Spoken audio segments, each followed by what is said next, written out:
Sorry, so this is because we live stream Oh, on yeah, yeah. YouTube. Sure. You need to use Yeah, this sure. and also just use the microphone. Yeah.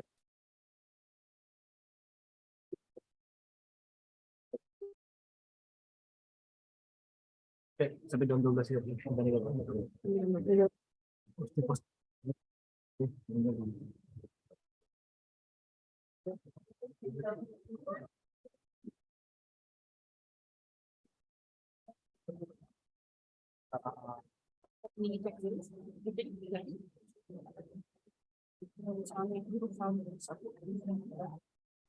You can check the test.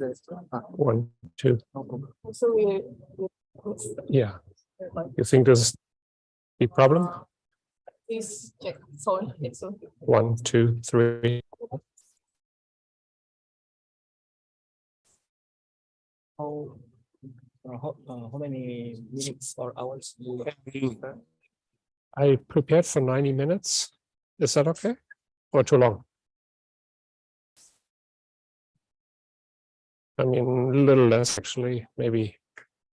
Yeah, until 11. And after that, we have discussion. Okay. Yeah, I can be And no, 11:30 then.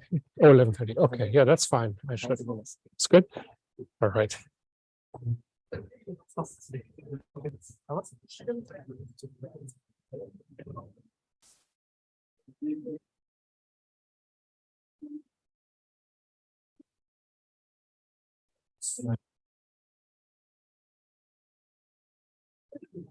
You can sit. Go over there. No problem. Please. Yeah, I settle in this corner.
Yes. Thank you.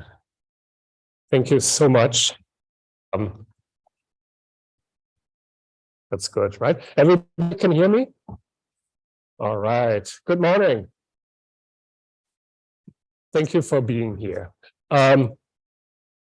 The introduction already said, I am giving today a lecture about riverbank filtration technology. It's a technology for cleaning water. Okay, so I give you first an introduction. First, actually, I tell you who I am, where I'm coming from, and then I'm telling you a little bit about why we care, why we need to talk about riverbank filtration technology, and then I talk about the technology itself.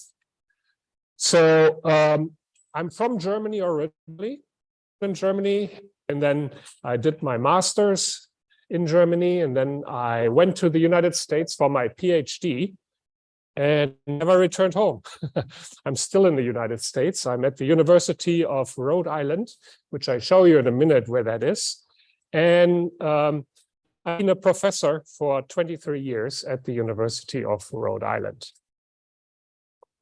Right now, I'm here under a Fulbright specialist grant. Fulbright supports scholars like me to go to various places in the world and provide experts in special guest lectures like I'm doing right now. So I'm very thankful to my host, University Islam Indonesia, to enable me to be here.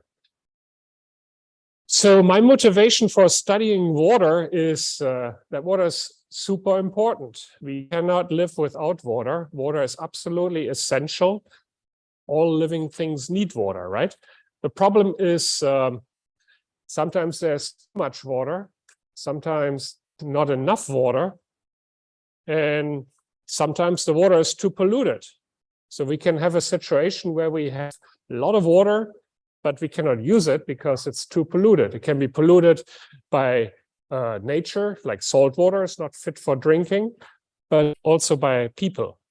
So pollution by people, anthropogenic pollution, that's what motivates me. How can we clean up polluted water? How can we prevent pollution from happening in the first place? So my areas of research are innovative remediation technologies, means technologies that are new, advanced to clean pollutants in soil and groundwater. And that includes emerging contaminants. I will be talking about emerging contaminants in a little bit. I'm also interested. Yeah, no problem. More closer. Yeah, maybe I take yours. I think this one is better. This one is better? Yeah. Yeah. Okay, better. All right. Thank you. That's much better. So my research area is innovative remediation technology. I already said that. Emerging contaminants. And I'm also interested in sustainable water treatment technologies. And river filtration technology is an example for sustainable water treatment technology. Sustainable means affordable, simple, can be used in rural areas, can be maintained by villagers without an engineering degree, right? I mean, everybody has an engineering degree. So we need technologies that are sustainable by people who don't have an engineering technology, so they can be used. I'm also interested in saltwater intrusion. I'm not talking about that. It's a problem like places like Jakarta or Mumbai in India, to name a few big cities in the world, they have problems with saltwater intrusion. So that's a different story, but it's also a research of mine. Okay, so here is where Rhode Island is. Rhode Island is a small state. It's actually the smallest state in the United States. And most people don't even know where it is. It is between New York and Boston. Here's Boston, there's New York. This is Connecticut, Massachusetts, and this little area here, that's Rhode Island.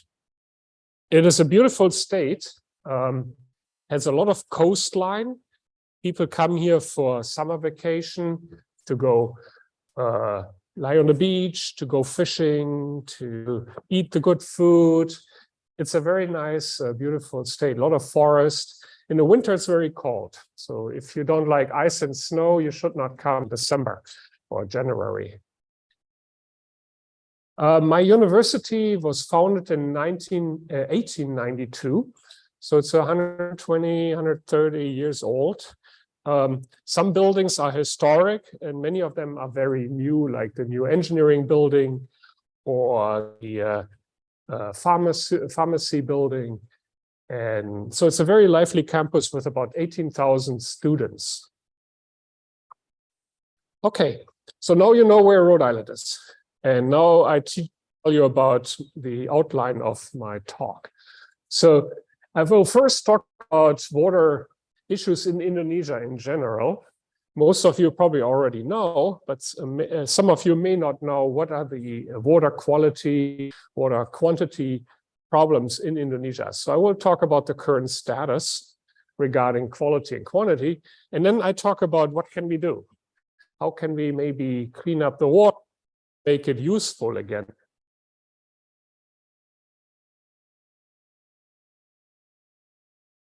Start with some general information. Indonesia, so there's a lot of diversity,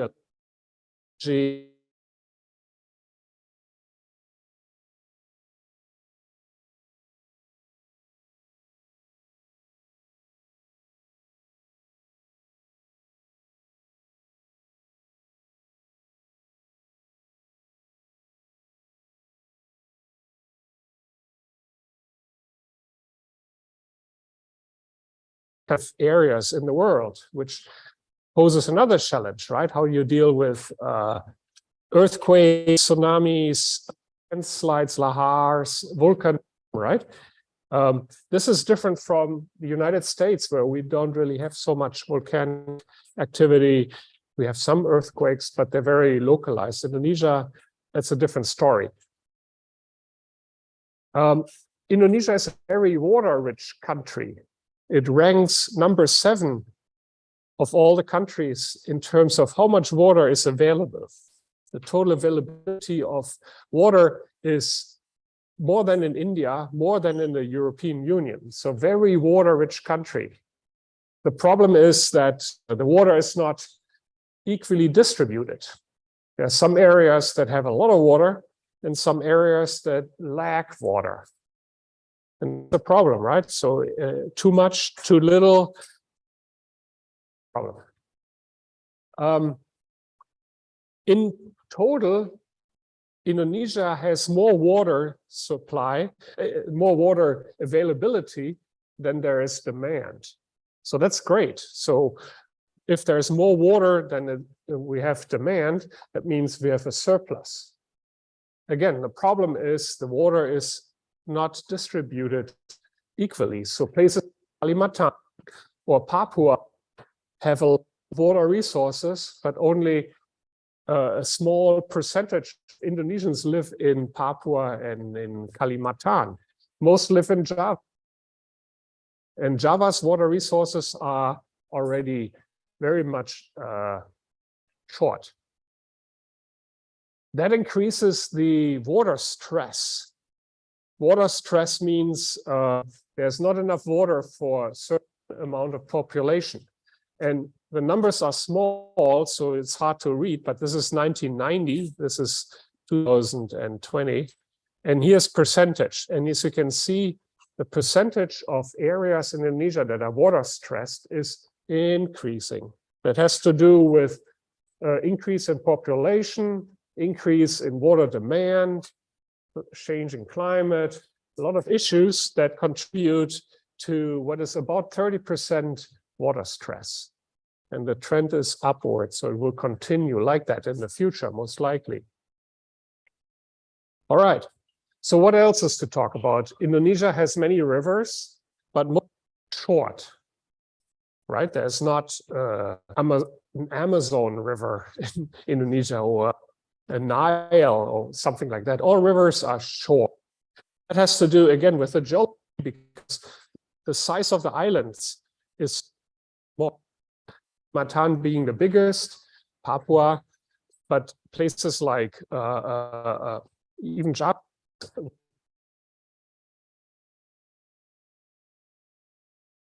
small have catchment area, and that has to do with the geology. There are about 8,000 watersheds, of which we have about 130 rivers. So 131 rivers. Some of them are bigger, some of them are smaller, some have international borders, very few. And there's certainly some that cross provincial borders. The issue is that we have flooding sometimes along rivers and also along coastlines. So flooding along rivers and lines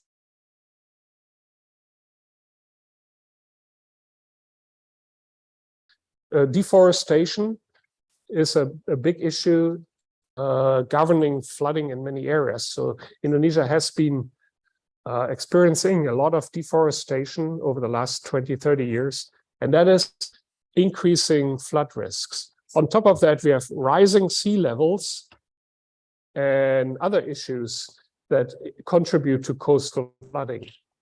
And if you're interested, there is a tool, it's called Aqueduct. If I had more time, I would click on my link here, but you can look it up yourself. It's a worldwide tool. You can zoom into Indonesia and Java or any island, and it shows you the areas that are being flood prone. It gives projections, it compares the areas. Very interesting tool. So check it out. It's free. It's Aqueduct. And then you find the tool, which is basically maps, interactive maps. All right. So zooming in on, so first we talked river water, now we're talking groundwater. Theoretically, groundwater could meet the demand of water in Indonesia. There's enough water that can be safely extracted, manned.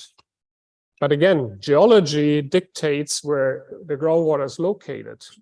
For groundwater, you need specific geologic conditions, meaning basins that are filled with sedimentary rock, and these types of geology, they're typically confined to, again, large islands, Kalimantan, Papua, certain places, Java and Sumatra.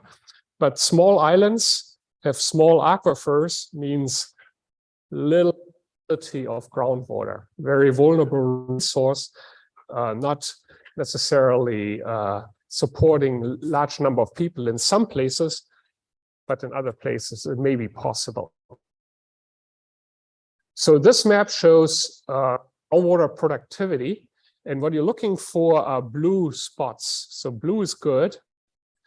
Those orange and yellow spots are mostly mountains, and groundwater is not very big resource in mountain areas. But what you're looking for are flat, low-lying areas, like you have in Kalimantan, some in Papua, a little bit here in Indonesia, in Java, some Sumatra. Again, distribution is governed by geology. Some areas are good, some areas not so good.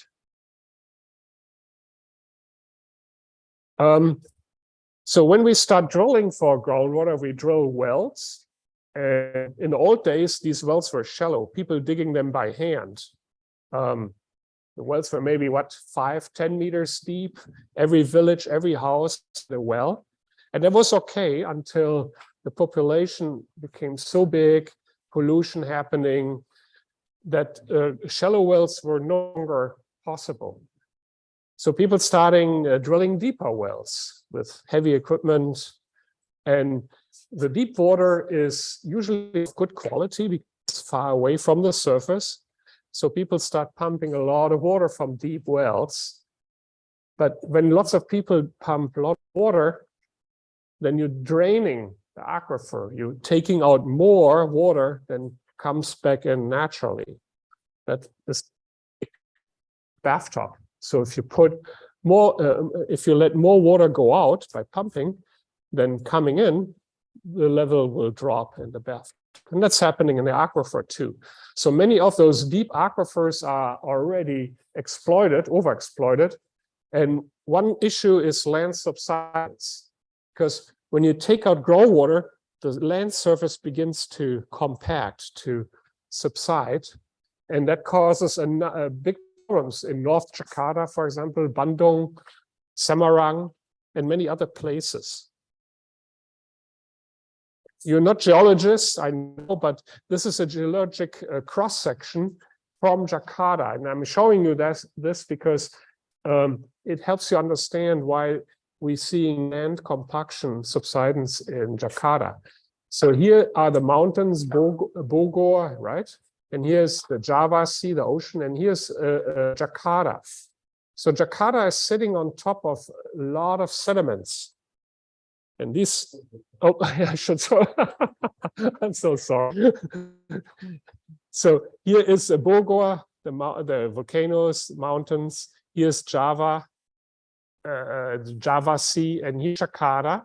And what you see is a basin, a geologic basin, filled with sediments, like volcanic sediments, clay, sand. And those lines here are deep wells, just a few of them, thousands. And when you take out the water, these sediments start to compact. All right?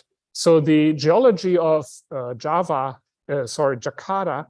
is very prone to subsidence. As a result, areas of Jakarta are being flooded. You probably already know that, right? Some places are North Jakarta, Central Jakarta.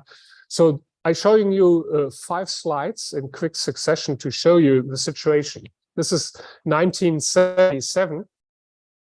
You weren't born, I assume. So the situation was still good. There was no problem. 1997. People starting to notice that northern Jakarta is sinking. Little bit. 2007, the situation becomes worse. 2017, it's very clear what's happening. North Jakarta, this area here in particular, being flooded all the time. The government is building a seawall to protect the area. It's already 2 meters or more, 4 meters below sea level. That's 2017. That's basically what we're looking at now, situation worse. And this is the projection for 2050. That is bad news for Jakarta. Means a good amount of the city is below the sea level just because from land subsidence. At the same time, you have sea level rise. Good luck. And that's one reason why there are plans to move Jakarta or the function of the capital city to Kalimantan, right? Okay, so that has to do with groundwater over pumping. Let's see, what time is it? Maybe we have 1 minute. Can you click on the link and see what happens? It's only 1 minute.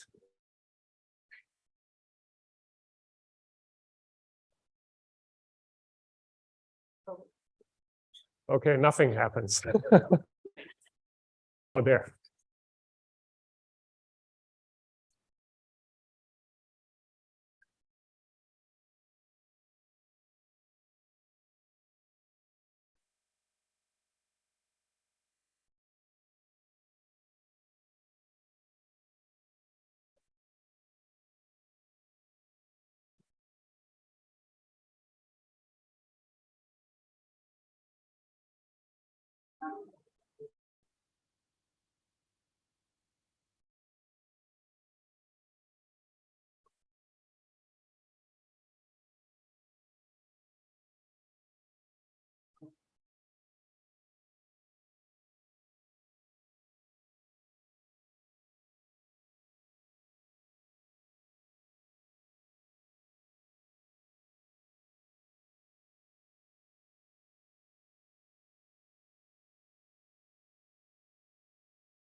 So 60% of Jakarta residents use groundwater. And that means a lot of surface water is not being used because it's too polluted.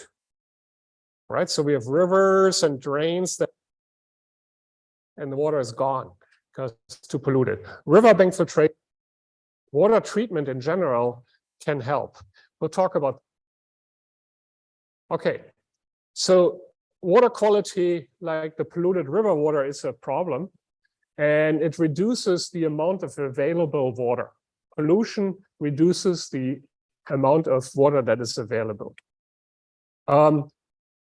Statistics there that most of Indonesia's river water does not meet water quality criteria number 2. There are 4 levels. 1 is the best quality, 4 is the worst. Most rivers are already in 3 and 4, which is worse quality. In Java, it's basically all the rivers. Pretty much all the rivers are already in the 3rd level, 3 and 4. All the red areas is where the river water quality not very good. And the same is true for groundwater. Groundwater in most or all cities on Java is polluted, with not useful for drinking. And the pollution is mostly bacteria, E. coli, total coliform, from untreated sewage, from septic systems, from many sources. So groundwater, surface water, pollution, big problem. That means we have less water to use because if it's polluted, you can't drink it. What happens if you drink water with bacteria? Your stomach is going to hurt and you feel bad. Okay. So the water problems in Indonesia have to do with bacteria, pathogens, we call it, because of untreated sewage mostly. We have heavy metals and petroleum hydrocarbons, think gasoline and other compounds.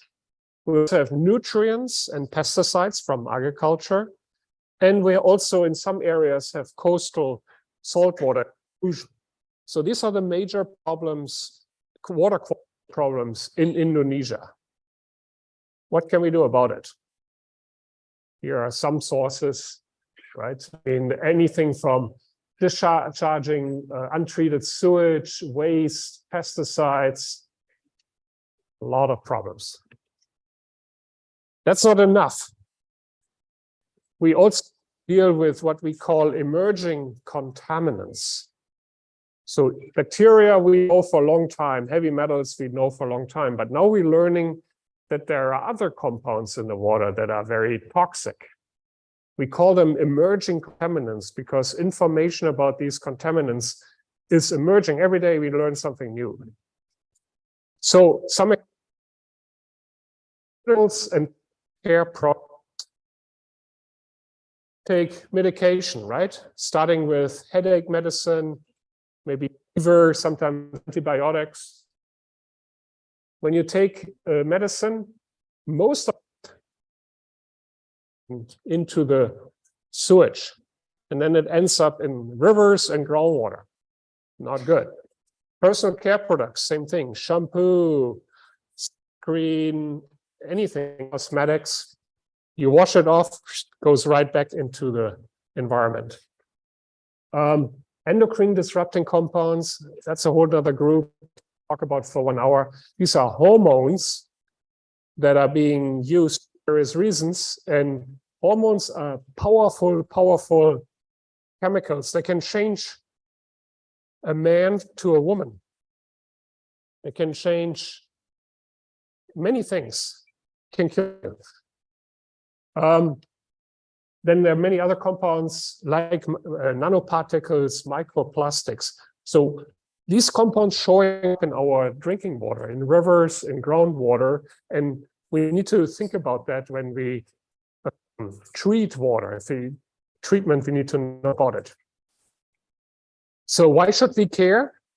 These emerging contaminants can cause antimicrobial resistance resistance in bacteria, meaning some bacteria become resistant to antibacterial medicine. So if you go to a hospital with an infection, they give you medicine. One day it stops working because the bacteria don't care anymore. They say, that's a problem. Now you're going to die because your infection cannot be treated. Endocrine disruption, I mentioned that, chemicals that change your body's function. Consequences could be gender abnormalities, hermaphrodism, people in living things.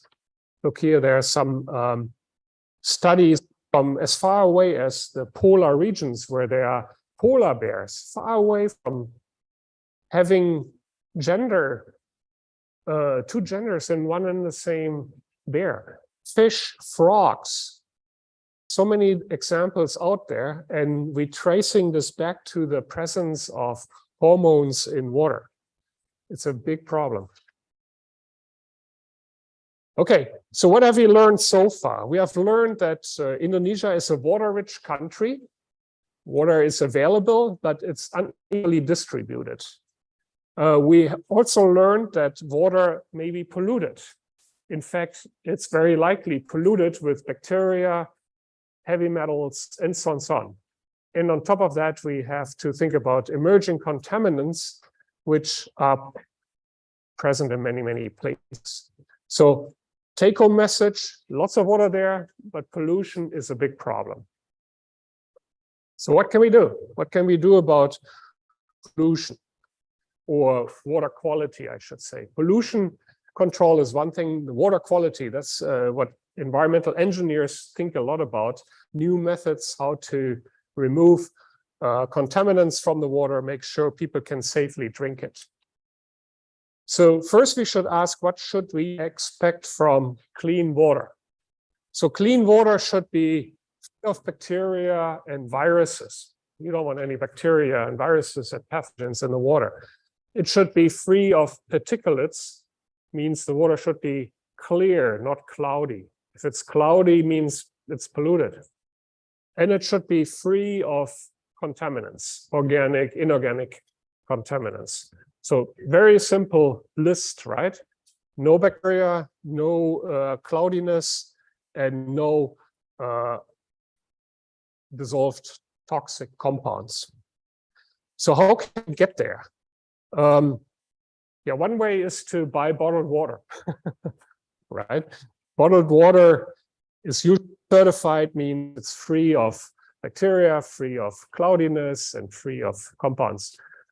It's expensive and environmentally very bad because you're producing a lot of water bottles.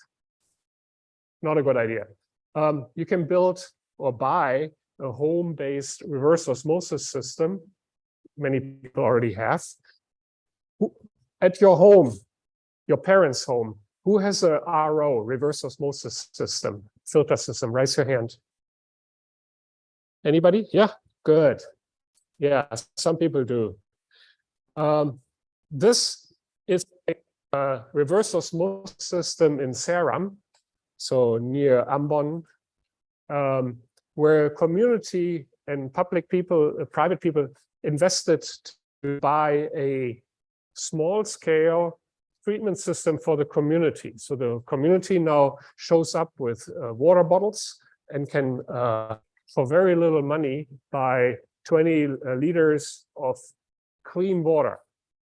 This is an exception, and I was very surprised to see because it's a very remote place we went on Seram. But it's a mitigation.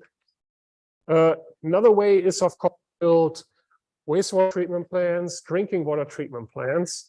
Problem is they're very expensive. Very expensive. Mostly big cities right now building these plants.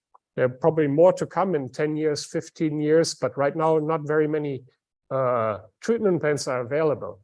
So rural areas are typically left behind because rural areas cannot afford expensive treatment systems, and that's a problem. So we need to find solutions for rural areas because these expensive systems are not available now, maybe in 10 years, maybe in 15 years. And in addition, many of those old treatment systems are not designed to treat all the contaminants. The emerging contaminants are not very effectively removed by wastewater treatment plants. So there need to be some upgrades anyway.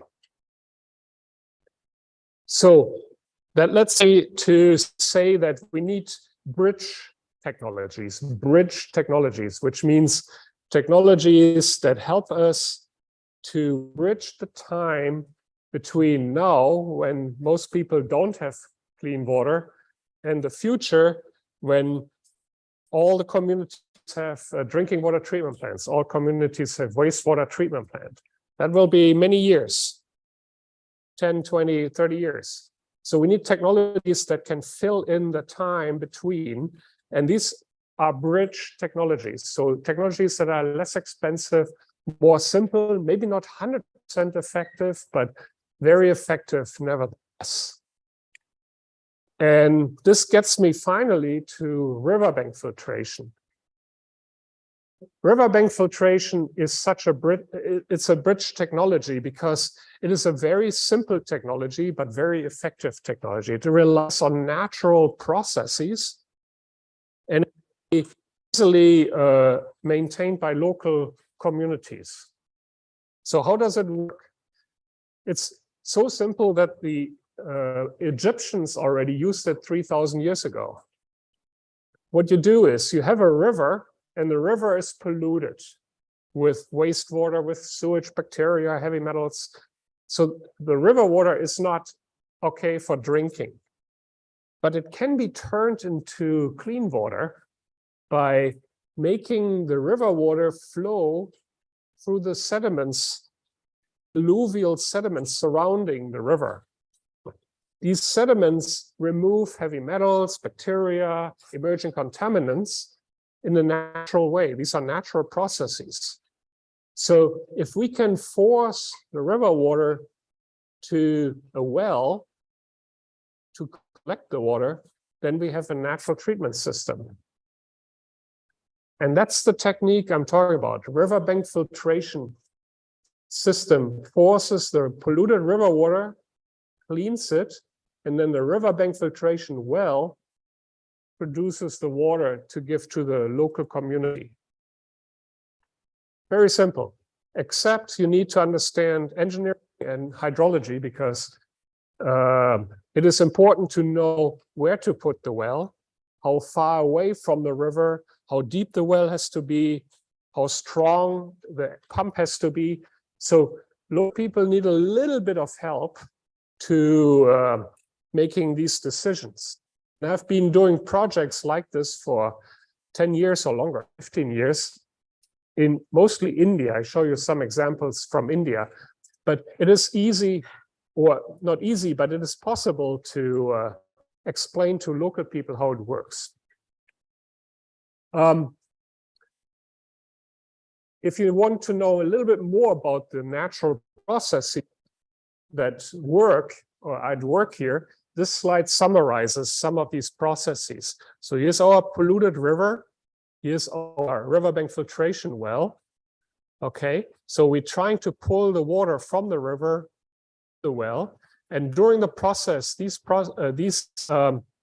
naturally occurring mechanisms are at work, like biodegradation, like filtration, absorption, chemical precipitation, redox reactions, mixing, all of them together remove contaminants.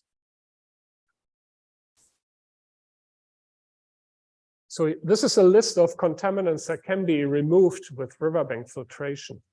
Bacteria typically see a reduction of at least 99.9%, 3 orders of magnitude, 4 orders of magnitude is possible. Heavy metals, zinc, copper, many heavy metals, iron can be removed. Pesticides, and also emerging contaminants. So emerging contaminants, pharmaceuticals, and so on, can be removed by natural processes. We just need to understand how it works. It's also important that I point out which contaminants cannot be removed, right? I mean, it's not everything, it's not all 100% positive. So salinity, like salt, that cannot be removed. So if you have groundwater or a river water, high saline river water or ocean water, that's not possible to turn ocean water into drinking water by this technology. There are very, very few technologies that can do that. We also need appropriate geologic conditions, like the sediments have to be right, have to have a high enough hydraulic conductivity. Okay. Also, riverbank filtration doesn't work in an area that's already very heavily polluted, like an urban area, Jakarta. In Jakarta, there's so much pollution, people having septic systems, people industrial, it's just bad. So we're looking for areas that are a little bit outside the heavily populated area. That can be upstream, downstream, that's where it works. And it also should not be in a flood-prone area, because we're drilling wells to provide clean water. But if the area is flooding all the time and our wells get flooded, then that makes the water polluted. So these are just a few conditions that we like to meet before we decide about placing a riverbank filtration well. So I'm giving you some examples from India, because in India we have been studying riverbank filtration technology for many time. On this slide here, you see red and black dots and triangles. In northern India, there's a lot of black here along the Ganges River. Yes, major river. A lot of riverbank filtration wells. And then here in the south is where I mostly work with my team. And there are 5 projects right now. And we probably drilled 50 wells total along here, which is not important. The name is not important, but there are some projects I can show you some pictures from now. So what we typically do is when we come to a new area or new river, a new project, is we first run a reconnaissance study, meaning we're looking around for places along rivers that meet our criteria.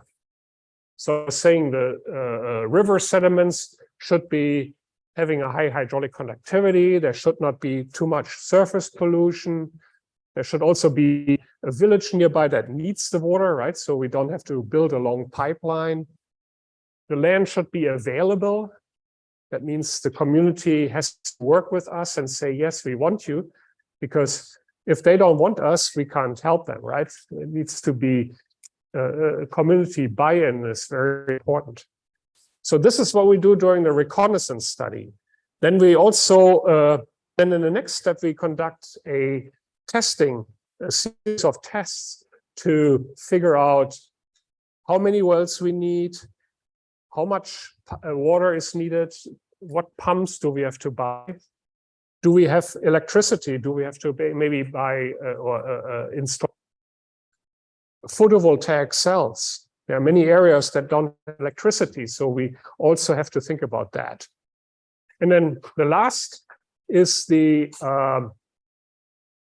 community education and sometimes business building, because ideally we like to give our riverbank filtration technology to the community. They manage it, and to manage it, they also need money. So we install a business where they collect fees for the water. So basically a water supply business. That is important because you need to, the community needs to have resources. Let's say the pump breaks, pipeline breaks, the photovoltaic has to be exchanged, costs money. If there's no money, system is shut down, doesn't work anymore. Small amount of money collected from everybody in the village every month makes a lot of money for the community, and then they can fix these systems. So it's very important that the community has a structure in place where they can collect fees. Okay, so here are some pictures. Phase number 1, inventory.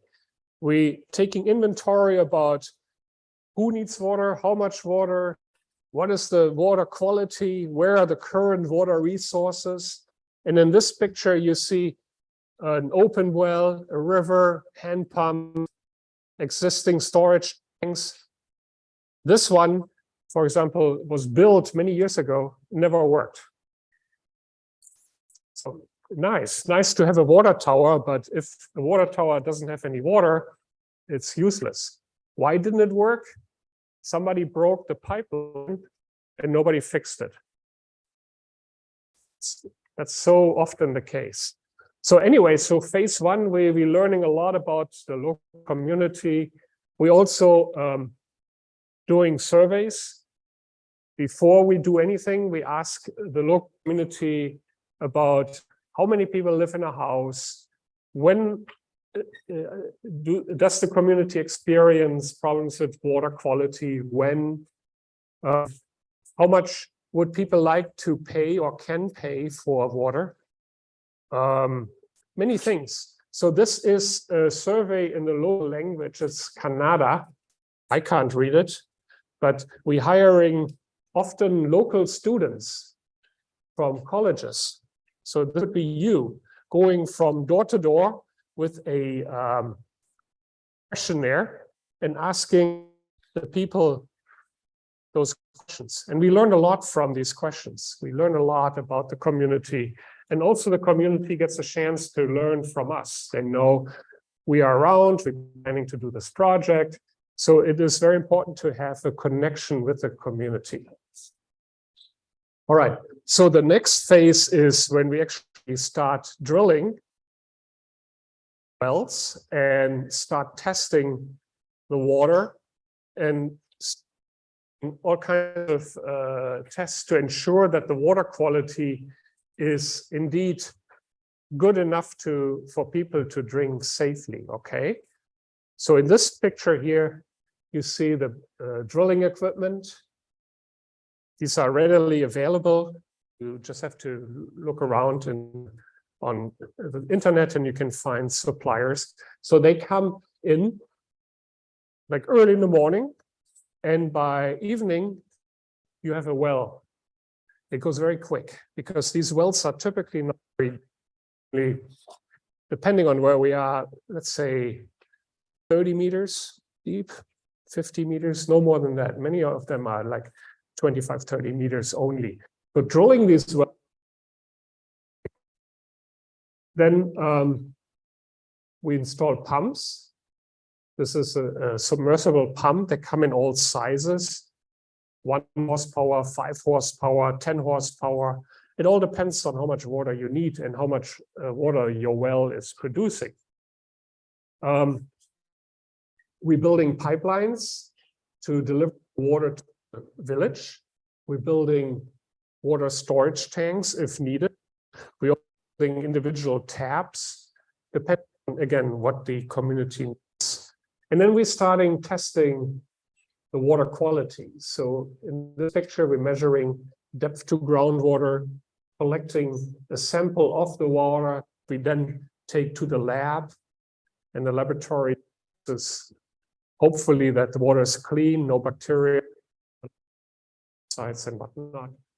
So all this is number 2, where we're ensuring that we have water of high quality. And phase number 3, we work very close with the community to educate what we are doing, how we're doing it. It's important to pay for the water, and also what to do if something breaks. So we do some education, we train local talent in maintaining the well, can replace a pump, because when the project is over, I go back to Rhode Island. It's 25 hours in an airplane. So I cannot come there and fix it. So if something breaks, it has to be take care of it. All right. And yeah, so this is a very lengthy process because you speak the local language, the local dialect. And this is where also students from local colleges are very helpful and help us a lot to communicate with the village. This picture, the official handover ceremony of one particular well. See, there's not much to it. This is just a well. You don't see the river. The river is basically like where the door is, not so far away. So that's the river. Here's the well that pumps the water. The water comes under the surface to the well. And then you can see it here. We showing it to the people. Like this is the village elder, the local teacher. There was a representative from government, and very much a formal handover. And that means now it is in the hand of the community to care of the system and make that the system continues to work. This is how we do it. I mean, basically 3 different steps. First, finding the right site, the right conditions, then testing if we can indeed produce enough water. And when we feel we can, then we're handing it over to the community. 3-step process. We have done this in India for many times, and I think we can do it here in Indonesia. Same. We just have to do a little bit more research where to do this, like where are good conditions. So a little bit more information about one particular project, because I think learn a lot from a little bit more details. So in this case, we're talking about a study that we conducted in Karnataka. Karnataka is a state in Rhode Island. Okay, it's a pretty big state, southern India. This is the area. This is the Krishna River. Okay, and this project was a collaboration between Monash University in Australia and TERI. TERI is an Indian non-government organization. It means the Energy Research Institute of India. It's a very respected non-government organization that I've been working with for 15 years. And you really need, again, strong local connection. So working with an NGO is very good, or working with a local university is absolutely important. So this is the river from Google Earth images. It's a long river. It goes all the way from West India to East India. It's a big river. It's a big, and it's mostly farmland around the river. There are a lot of little villages, like 2 to 4 people, a lot of sugarcane, rice farming. Not so these water treatment plants, they have no wastewater treatment plants. All the water they get is from the river and some wells. But because the water is polluted, it's not good for drinking. It's okay for agriculture, irrigation, but it's not good for drinking. So many people have problems all year with their stomach. So we installed in this village, we installed 7 wells. This is one well, there's another well. Again, it doesn't look like a whole lot. And the river, in this case, is right here. You can see it in the background. It's about 100 meters away or so, not so far away. Here, the river is a little bit closer, again, maybe as far as the door. But this is all, right? I mean, there's nothing complicated about it. And we don't want complicated stuff. We want easy, sustainable solutions. So we drilled lots of wells, and we also installed water tanks. So we connected the wells, pumped the water to plastic tanks. We put in many near schools, near houses, maybe 50 of those tanks. So it's very easy for the local people to get the water. This is my collaborator, Kavita Patil. She works for Terry, and we have been working for 15 years together. Here she is doing measurements. We're using these are sensors we're putting into our well to measure water depth, water quality, temperature, pH, all these conditions. We're using sophisticated equipment, so we don't have to go there every week. We measure every minutes, but we can do so from far away, right? So we're using first to retrieve information. For hydrologists, then we have a lot of data, tons and tons of data. We need to now synthesize the information from the data, and we're doing so using different tools. One tool is shown here. It's called a Piper diagram. A Piper diagram lets us really analyze a lot of water quality data. Water quality, like how much calcium, magnesium is in the water, how much chloride, sulfate, right? Major anion cations. We plot them, and then we, in this case, noticing there's a cluster. A cluster means data plot together.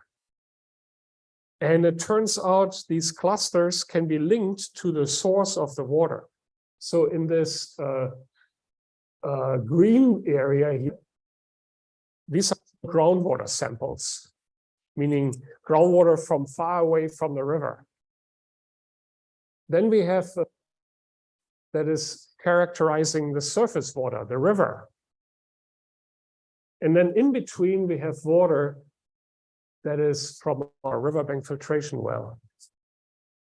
What does it tell us? It means most of our water comes from the river, as we like to see, right? We're trying to get the water from the river to flow to our wells. But we also have a little bit of mixing with local groundwater, which is to be expected because local groundwater usually flows towards the river, and we get a little bit of mixing. This is a lot of detail, but it's an example of a tool we use to analyze our data and to or finding support. Maybe this picture is much. It shows water from the river, and 30 meters away, that's the water comes from our well. This water you can drink. This water makes. That's simple. So this is riverbank filtration. This is just one example. And if you do it right, you can use this technology to turn polluted surface water into clean, useful water. Okay, a little bit more data, just in case you data. This shows the bacteria concentration in the river. And this is logarithmic scale. So we're talking 1,000, 10,000 bacteria. And then here is our riverbank filtration.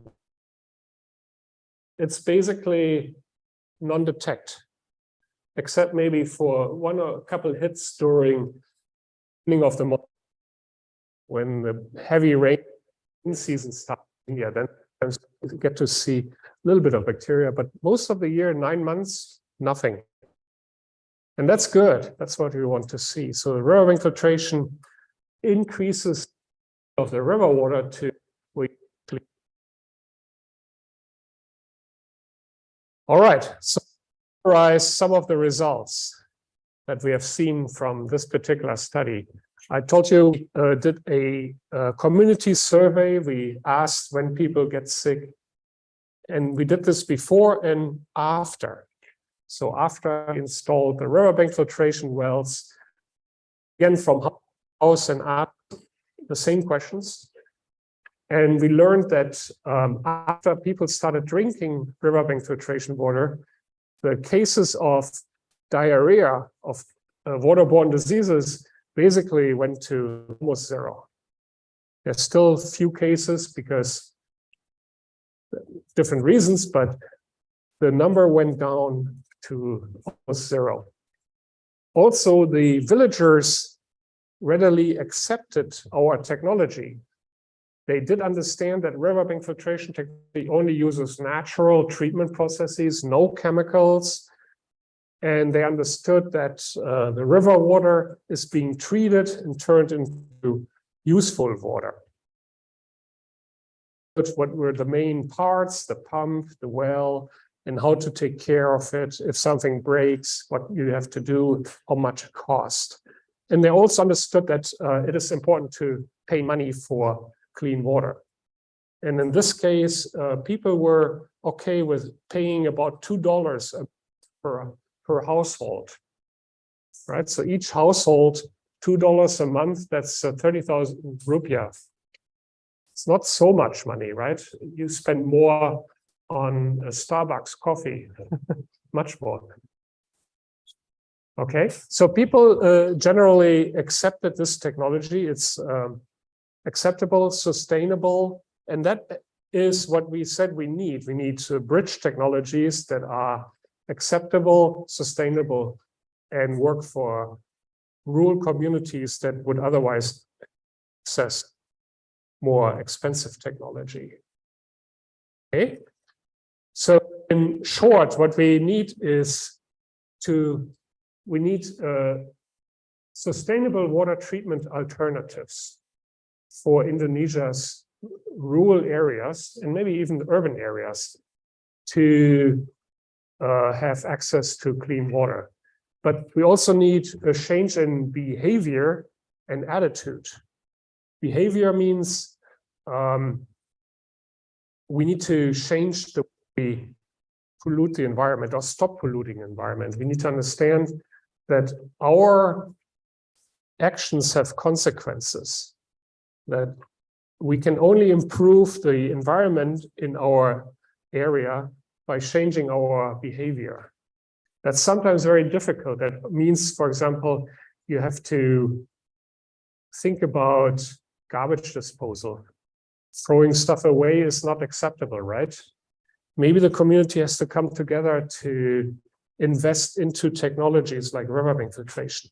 Maybe they have to invest into septic systems or maintaining septic systems, because if the environment becomes too polluted, then our riverbank filtration technology doesn't work anymore. So we need to take care of the environment. And that requires change in behavior, attitude, also education. And that's why I'm here to tell you about these findings, because you need to go back to your communities and tell your parents, your elder, that there are solutions for the many environmental problems. You have to educate your community about what you're learning here in environmental engineering and in whatever you study, right? This is important because you need to bring that knowledge back to the community. Okay, so hopefully my presentation about riverbank filtration gives you a little thing to talk about, right? So I said riverbank filtration is a bridge technology. It may be not perfect. It doesn't do everything for everybody, but it helps in a lot of cases. So it is workable because it's acceptable by the local community and it's sustainable. All right. So if we can make small steps towards a better environment, then we, over years, will come a long way, and Indonesia will be, again, have beautiful rivers, beautiful forests, groundwater is going to be drinkable again. So this all has to go together with a larger understanding of our activities, of our actions. All right. So here's where technology meets social life. Very important that the two have to go together, because what you learn here in the university has to be useful in the field.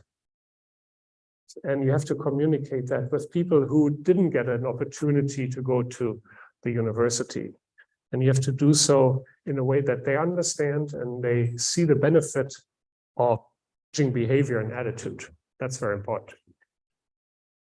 Okay, so again, I proposing that riverbank filtration technology could be one of those technologies that help us in the situation where we're dealing with pollution.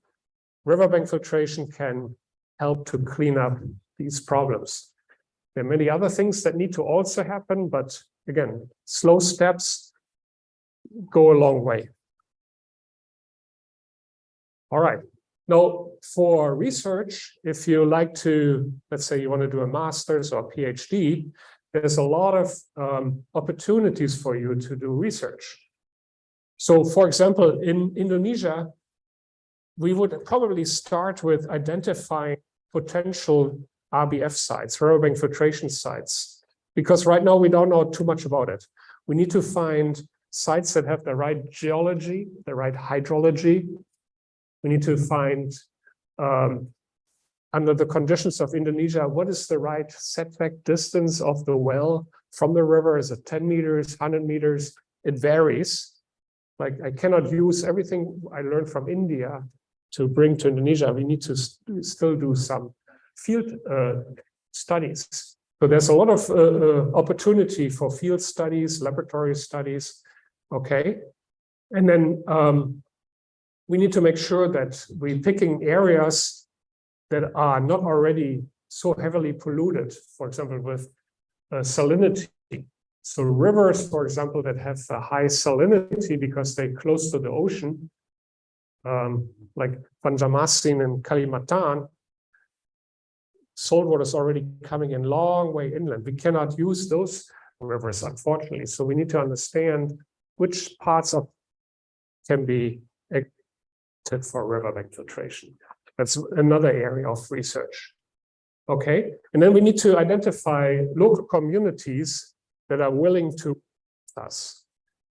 We need to ensure land access, which sometimes requires negotiation with owners, with the government, with the state.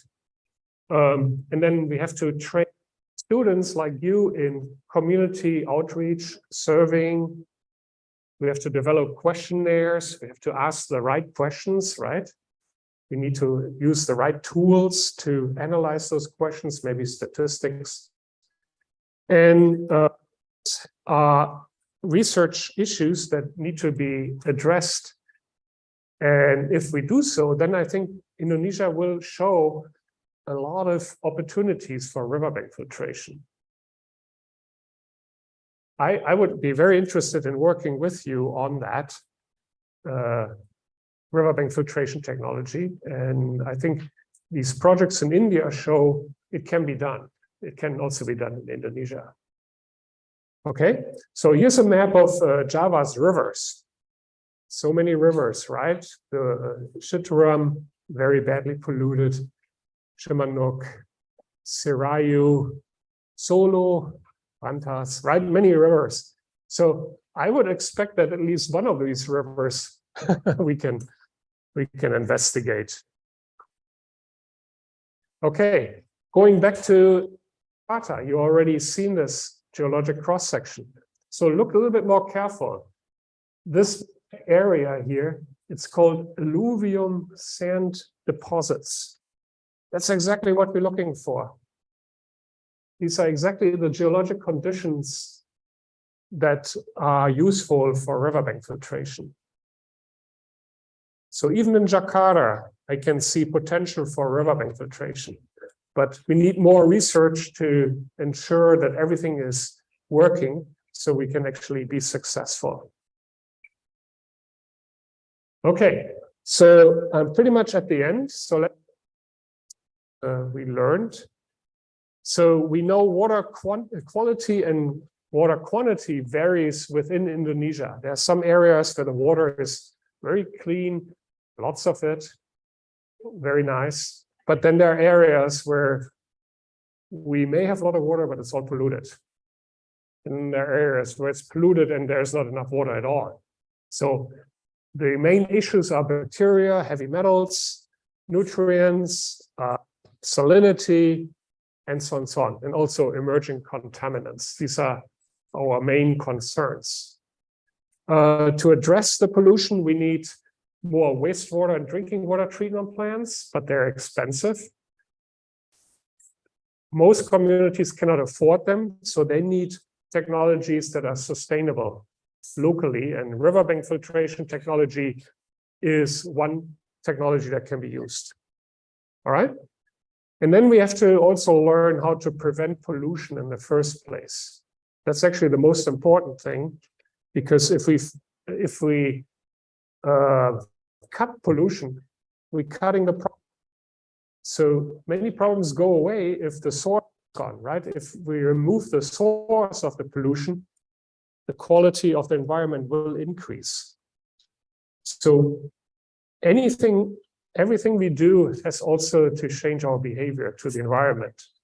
And preventing pollution from happening in the first place is a very smart way. It's also the cheapest way to solve the problem of environmental pollution. Right? So you're all young, you're going out in the future, work, the government, in the academic, in industry. Think about this. If you can contribute to preventing pollution, that would be fantastic.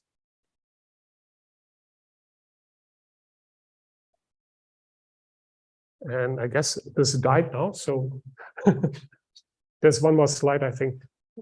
No, just push forward.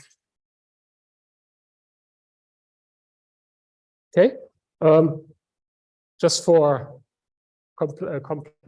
complete informants. So many of these pictures, not many, but some reports. So if you're interested in studying a little bit more, there's a 2016 report by the Asian Development Bank, and it talks about Indonesia in many terms, including water, climate change, and so on, so on. So it's a free report. You can download it from this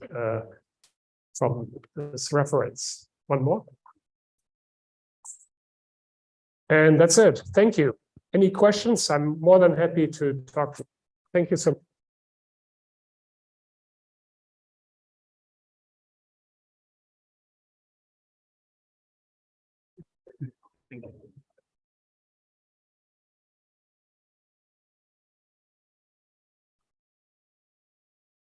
Okay, thank you for the presentations, Professor. And we have things to have second. So please raise your hand and then ask your hand and you want to ask. Okay, please. Okay.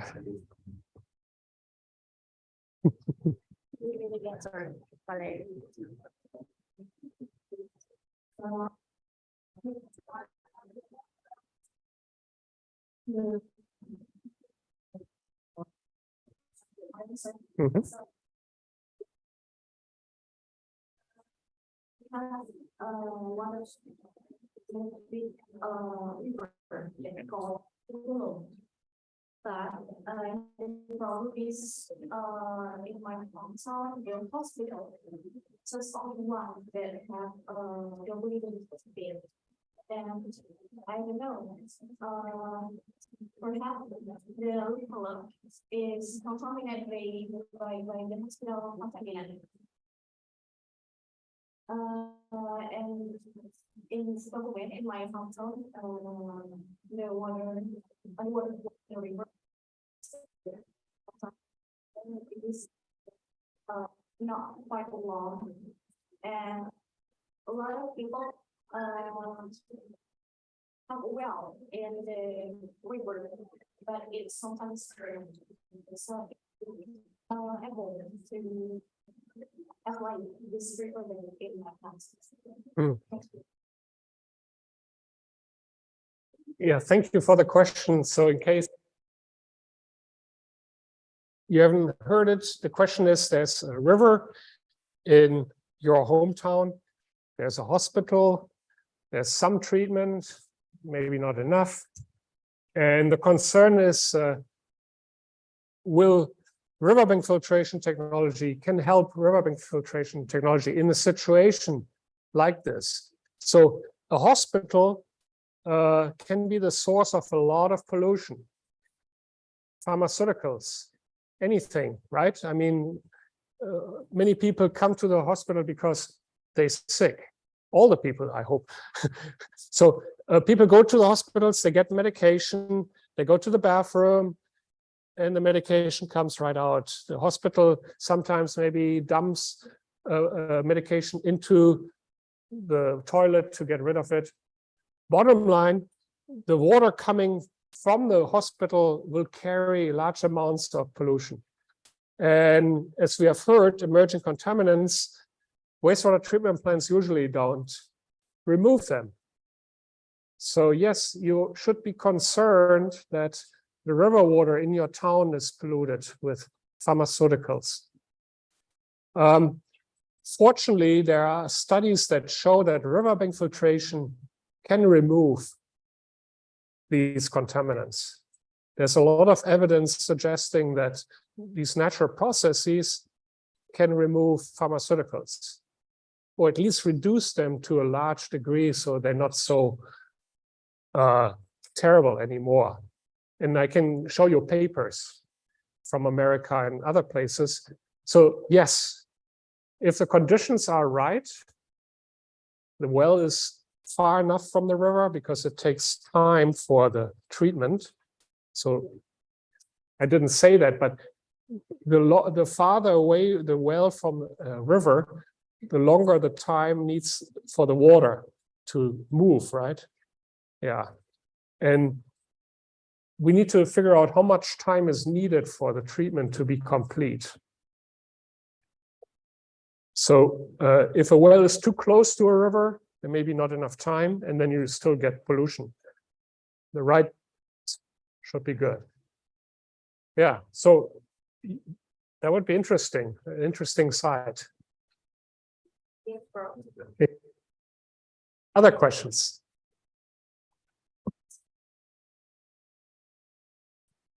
What of riverbank filtration, because riverbank filtration works by water going through soil. So groundwater should be the same quality because groundwater is also flowing through soil. Or why riverbank filtration water is better than groundwater? Yeah. And a very good question is, why is riverbank filtration water better than groundwater? Short answer is it depends on the situation. There are many places where the groundwater is heavily polluted because of septic tanks and maybe industrial pollution. Then the groundwater will not be fit for drinking, particularly shallow wells. If you have hand dug wells like 10 meters deep or so, the shallow groundwater are usually not good. Deep groundwater is usually better, but drilling a deep well is very expensive. So not many villagers can dig deep wells. That costs a lot of money. So they use shallow wells. Shallow wells are polluted. The river water is also polluted. But if we use riverbank filtration, we're forcing the river water to flow and get clean during the passage through the soil. And again, we need to find just the right place where surface pollution is not bad and where there's enough land available for us to do riverbank filtration. Then we can get the desired cleanup. And on top of that, there's always mixing with local groundwater. So it's not 100% river water we're getting. Local groundwater will always be part of the mix, sometimes 20%, maybe 30%. But we still get most of the water from the river. And one more thing, in many places like groundwater is already so depleted that there is very little left. Meaning we need to use the surface water to make up for the groundwater that's already gone. And what unused. So if we can reuse at least a fraction of it via riverbank filtration, that's another very, very good reason why how we can protect groundwater from further depletion. Does that answer your question? Yes. Okay.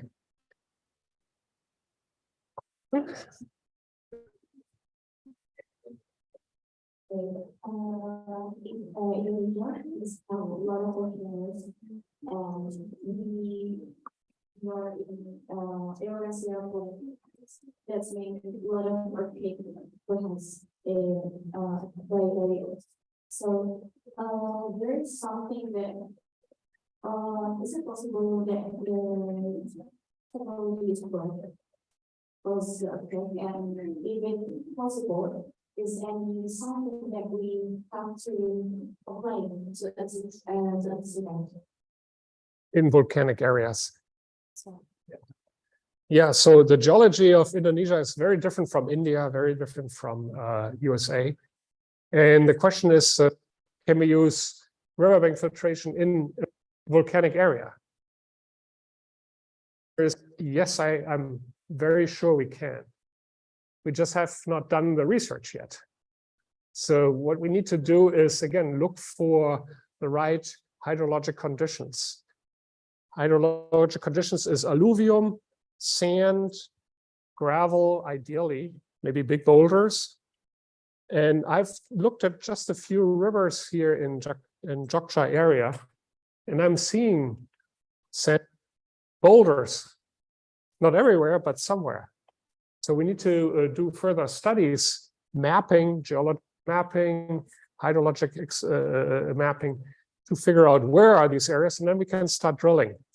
And then we can answer your question, does it work? But I'm very optimistic it does. Earthquake? Yeah, earthquake, I'm not about. But if I have a tall building, it collapsed. But I'm not worried about a well. It can, an earthquake can of. It's too bad. Then we draw a new one. Oh, that's so expensive. Yeah. You're welcome. Any other questions?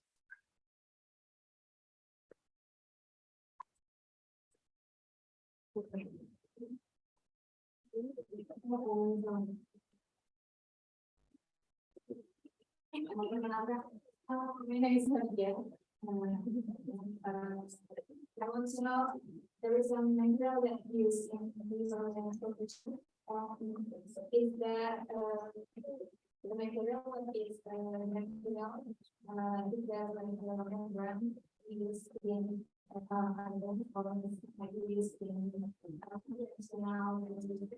and it is used kind of how we solve Manganese? What was the last? Manganese. Yeah, manganese, sure. Yeah. Thank you. So the last question was manganese. Manganese is a metal, often comes together with iron and manganese. You know, you have a lot of iron and manganese in your water if, let's say, your toilet is turning yellow, right? There's a lot of manganese. Manganese is precipitating, causing problems for RO filtration because it clogs the filters. It's a natural pollutant. So a lot of soils have iron. So when groundwater forms iron and manganese in the groundwater. As long as the iron and manganese are reduced, it's no problem. It means mobile. When it becomes oxidized, precipitation happens. And that's when you run into trouble. So with riverbank filtration, can possibly manipulate the redox conditions such that you're favoring reducing conditions that keeps the iron and manganese in solution. However, when you pump it to the surface, there will be oxidation. And what can happen is that you have to have the water settle for a little while and let the manganese iron flocculate, precipitate. But this is only in very high concentrations. And that's something we have to look into when we reconnaissance and find areas. So if an area has a very, very high iron manganese concentration, that may not be perfect. Or think about a secondary treatment. Yeah. Any more questions?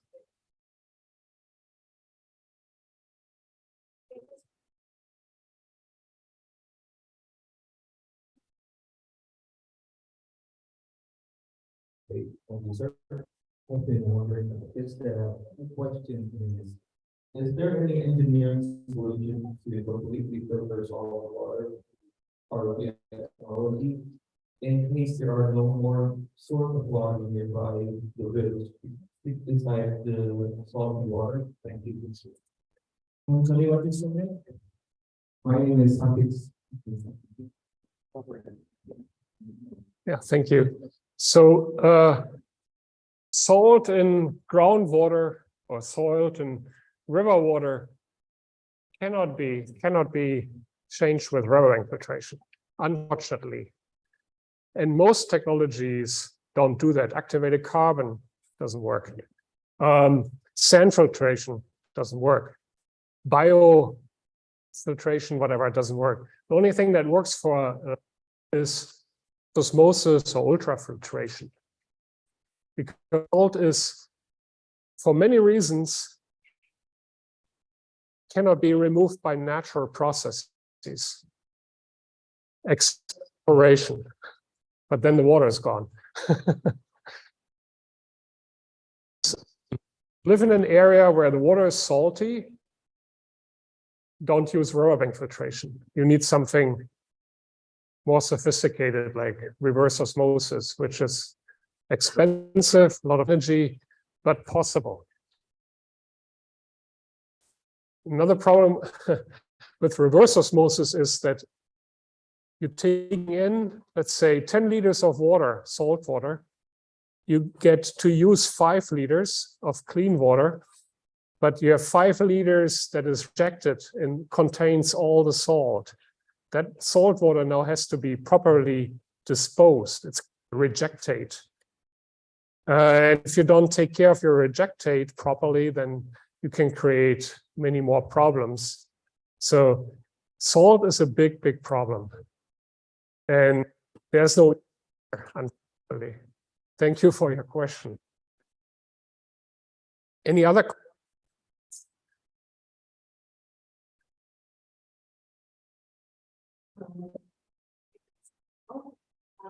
I want to ask you that we know in Indonesia we cannot predict the weather situation, and will it affect the river quality, and how and we investigate this change? Thank you. So the unpredictability of weather and flooding like this, right? We have the same issues in the US and in Germany. And it actually turns out that riverbank filtration technology is very resilient to these weather phenomenon because what it does, so let's say you have a situation where it's the drought, because the water that you're pumping from a riverbank filtration well maybe takes 2 weeks or 3 weeks to come from the river to the well. So that means there's a 3-week lag time where the river can be already very low, but there's still 3 weeks of water coming. If it takes any longer, then yes, we see a decrease in the riverbank filtration capacity. But if it starts raining, then the river is full again, and the riverbank filtration will, it's basically just a small little blimp, you see. And that's being used very successfully to dampen the amplitude of both drought and flooding because of this lag time. So that's another added benefit of riverbank filtration. But if it's prolonged, then yes, you see the drought going down. An example from India, we one time the river where we were working completely dried out. There was no water left. The riverbank filtration well still worked. And then the monsoon came, then the river was full again and all was good.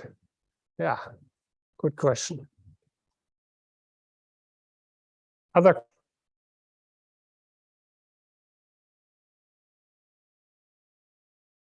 Your project you've done before, what is the average cost of investment or investment to make the project until the fantastic investment to get a system to run? Yeah, so smart install systems, right? So initially it is more expensive because we have to do research. We have to learn about an area. Like when I first started in India, we had very limited information, like we have in Indonesia right now. So first we spent money on reconnaissance, understanding an area, developing maps, but you only do this one time. So next time it's much cheaper. So I go to India, we're thinking about maybe $10,000. And again, this is India prices. I think it will be less in Indonesia. But let's say $10,000, that's a lot of rupiah, I know, but it is compared to a water treatment system. A water treatment system costs $1 million minimum, $10 million. So 10,000 versus 10 million. And again, if a village of 5,000 people, let's say 1,000 households come together, 1,000 households, each gives $10. That would be 1.5 million rupiah. You have already the money you need. And you don't have to give it all at once, right? I mean, you can make plans. So bottom is a small village can totally support this technology. But to the precise number really depends on local conditions, like how deep you have to drill, how much pipe you have to build, how many storage tanks, how much water you pump, can you use solar or electricity from the grid? Yeah, but all this is research initially. And then when we have done like 5 times, then I can tell you more specifically.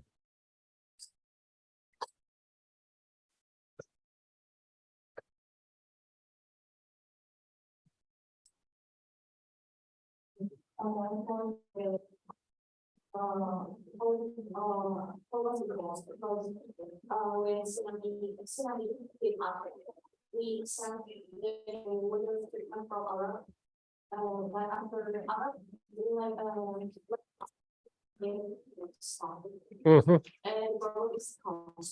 Yeah.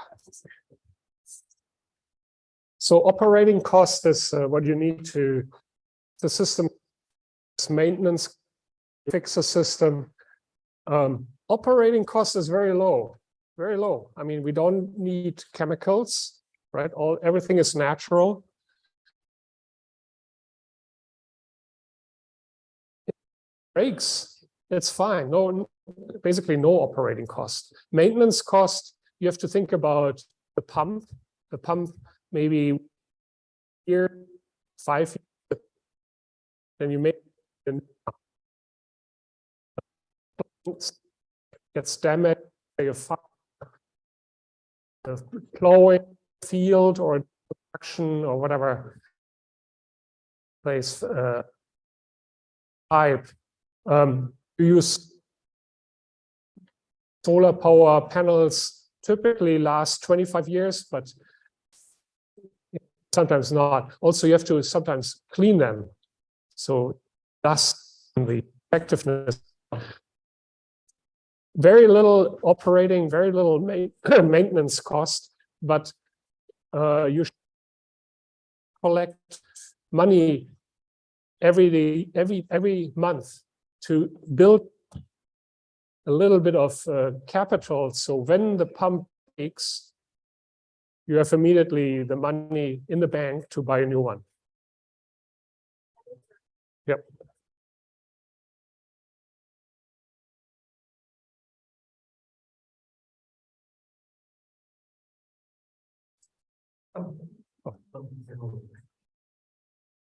Okay, thank you for your questions. Unfortunately, we have a little time. Good questions and good answers. Thank you. Okay. Thank you also for Professor Pasco for the in the end of the presentation. So maybe